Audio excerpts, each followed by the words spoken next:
Welcome to the Slop Farm. Enjoy the video. In this video, I will explain how to make melted chocolate.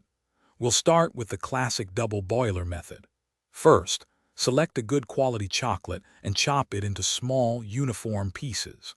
Place it in a heat-proof bowl over a pot of simmering water, ensuring the bowl does not touch the water. The steam will gently melt the chocolate. Stir occasionally until it's smooth and glossy, typically around 90 to 105 degrees Fahrenheit. Next, let's explore the microwave method, perfect for speed. Place your chopped chocolate in a microwave-safe bowl. Heat it on medium power for 30-second intervals, stirring thoroughly after each one. This prevents overheating and ensures even melting. Continue until the chocolate is mostly melted with just a few small lumps.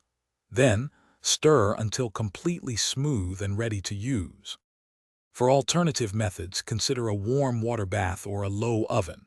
For the water bath, place chocolate in a bowl over warm, not boiling, water, stirring until smooth.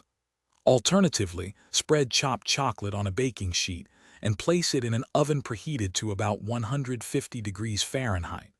Stir every 5 to 10 minutes until melted, then remove promptly.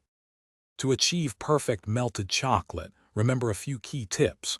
Always avoid high heat as it can burn or seize your chocolate. If it does seize, don't panic. Simply stir in 1 teaspoon of hot water or a neutral oil vigorously. For extra smoothness, a tiny bit of butter or shortening can be added.